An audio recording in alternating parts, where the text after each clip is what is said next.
Chris, Yes, sir. would you give me some coffee, please? I never said no, but I could feel how much they looked down on me. And no one gave me any credit. I hadn't sold a single scanner in a long time, and the landlord started pressing me for rent. All I could do was beg for more time. All right, I got that for you, Ralph. I'm gonna get that for you.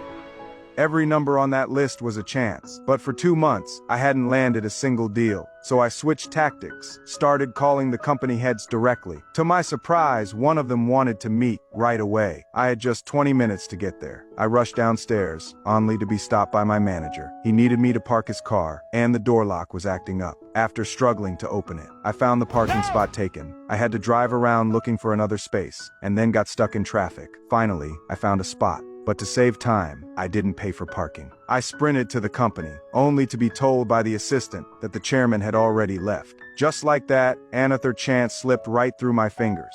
When I came back for the car, there was a parking ticket waiting for me, a harsh blow on top of everything else. On my day off, I took my son and showed up at the chairman's doorstep, hoping for a miracle. I rang the doorbell, and the chairman himself answered. I politely introduced myself and apologized for missing our meeting the day before. He didn't seem bothered at all. He generously told me not to worry about it. I made up a little story, said I was about to take my son to a football game, since I'd heard from our last call that he was a fan, and coincidentally, there was a game that day just as I was about to leave with my son. Hey, you guys want to come with us? He surprised me by inviting us to join him. So there I was, sitting next to the chairman in his convertible luxury car, watching the game with a giant by my side. As the game was winding down, I seized the moment to seriously pitch the company's asset management services. But it was clear, he wasn't about to hand over millions to a guy he just met. Come on, relax. Let's play the game. Go, go! Though I got turned down, the chairman's spotlight shone on me, opening doors to valuable connections and landing me plenty of business cards from high-profile folks. Life was somewhat steady. During the 4 months of my internship, I managed to sell all the scanners. Just when I thought I could get through the last 2 months smoothly, a letter slammed me back to reality. Because I'd been late on taxes for so long, the US government seized $600 right out of my bank account. Just like that, I was broke again.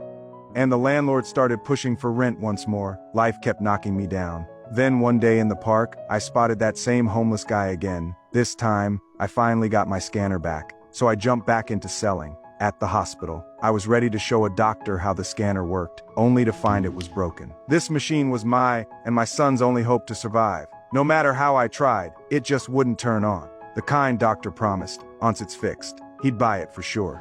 Thank you for your time. I appreciate it. I'll see you soon.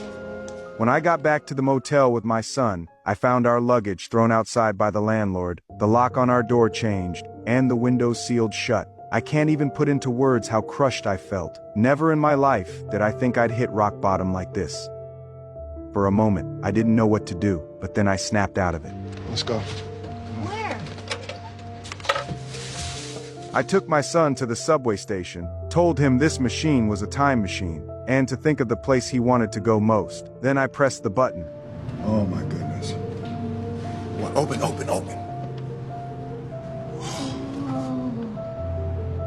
What is it? Dinosaurs. Where? You don't see all these dinosaurs? Hey, come on. Wait, watch your back. Here it is. Here's the cave. Come on. I created a whole imaginary world, and step by step, led him into the bathroom. I locked the door. I wanted him to believe we were hiding from dinosaurs, not that we were homeless, sleeping in a bathroom. Just then, someone showed up outside. I held the door shut with my foot, covered my son's ears tight. That was the lowest moment I've ever had as a man. I felt like a total failure. My wife left me, my future was uncertain, and I couldn't even take care of my own kid. Was there really no hope left for me?